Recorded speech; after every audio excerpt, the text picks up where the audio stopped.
Ya, bismillahirrahmanirrahim. Assalamualaikum warahmatullahi wabarakatuh. Berjumpa lagi dengan saya, oke. Nah, kali ini kita akan membahas mengenai customer information kayak gitu ya. Jadi kita akan membahas mengenai beberapa informasi yang ada di customer seperti itu.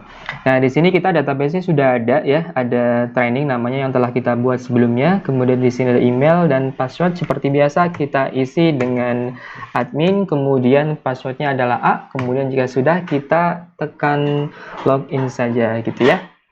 Nah, kemudian kita coba ke customer gitu ya, ke menu sales gitu ya. Kemudian kita cari ya. Di sini ada order, kemudian customer yang paling bawah gitu ya. Di menu customer paling bawah diklik saja. Nah, kemudian nanti secara otomatis akan terfilter berdasarkan khusus customer invoice saja gitu ya, customernya saja di sini. Nah, kalau misalkan filternya kita hapus, diklik silang seperti ini, maka nanti secara otomatis akan muncul keseluruhan dari yang sudah ada di Odoo gitu ya. Nah, kalau misalkan kita pilih customer, maka akan terfilter berdasarkan customernya gitu ya. Begitupun dengan vendor. Nah, ini vendor ada, oke. Begitupun dengan vendor, vendor itu ada di menu di modul purchase gitu ya, di purchase order, kemudian pilih vendor gitu ya, diklik saja. Maka nanti secara otomatis akan muncul yang terfilter berdasarkan vendornya saja gitu.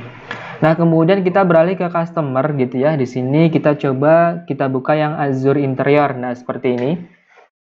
Tampilannya seperti ini. Kemudian jika kita edit ya, nah di sini ada informasi ya untuk Azure Interior.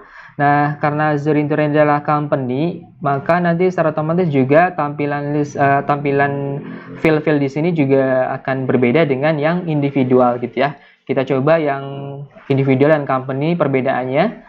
Kita coba balik lagi, kemudian kita bikin satu ya, create, misalkan kita individual dulu. Nah, ketika individual maka nanti secara otomatis fill-nya juga akan berbeda dengan yang company di sebelah kanan sini, job position, phone, mobile, dan sebagainya. Tapi kalau misalnya kita pilih yang company, diklik saja, maka nanti secara otomatis juga akan berbeda, berubah seperti itu. Nah, kita coba pilih yang individual dulu. Kita coba ketik saja, misalkan di sini ada individual gitu ya, individual. Kemudian pilih yang individual.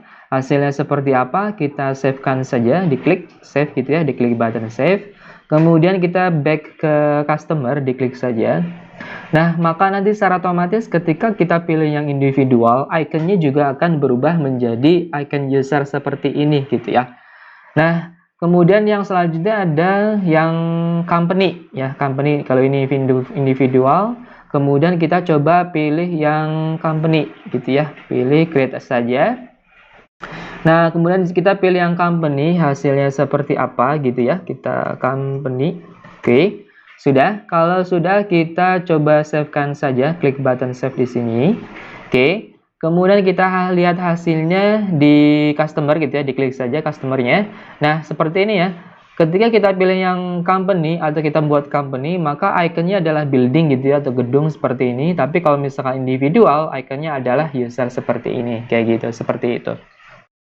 Nah, kemudian kita coba cari informasi di dalam Azure Interior, apa saja di dalamnya, kita edit saja. Nah, karena kita sudah menggunakan debug mode atau mode debug gitu ya, debug di sini, icon serangga muncul seperti ini. Nah, kalau gitu kita arahkan kursornya ya, maka nanti akan akan muncul informasi seperti misalkan di sini adalah zip gitu ya, filenya adalah zip. Nah, kemudian di sini ada address gitu ya, kita coba arahkan, nah street gitu ya. Kemudian ke bawahnya ada street 2 dan sebagainya seperti itu. Kemudian di bawah di sini ada kontak gitu ya, informasi kontak boleh kita add saja, diklik button add, diklik saja. Maka nanti akan muncul informasi seperti ini, ada kontak name, address, email, phone, dan sebagainya. Kalau sudah, kita silangkan saja ya, silang. Kemudian kita beralih ke tab atau notebook sales and purchase, ada apa saja di situ. Nah, di sini ada informasi grup sales, grup purchase, point of sale, dan sebagainya. Di sini ada price list. Nah, ini price list ini ketika kita melakukan transaksi sales order, kemudian di sini ada barcode-nya secara otomatis akan terisi gitu ya, karena kita checklist demo data sebelumnya. Oke. Kemudian di sebelah kanan ada tab invoicing. Nah, invoicing di sini ada account entries-nya, ada AR dan AP.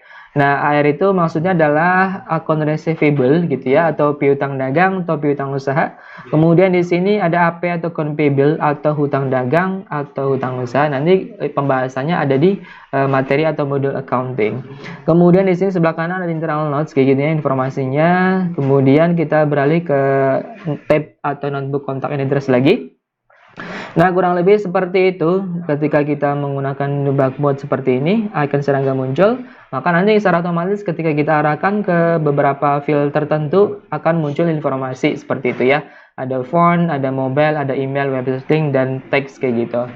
Nah, cukup sekian, cukup mudah, cukup simple gitu ya teman-teman sekalian. Mudah-mudahan bermanfaat informasinya. Sekian dari saya. Assalamualaikum warahmatullahi wabarakatuh.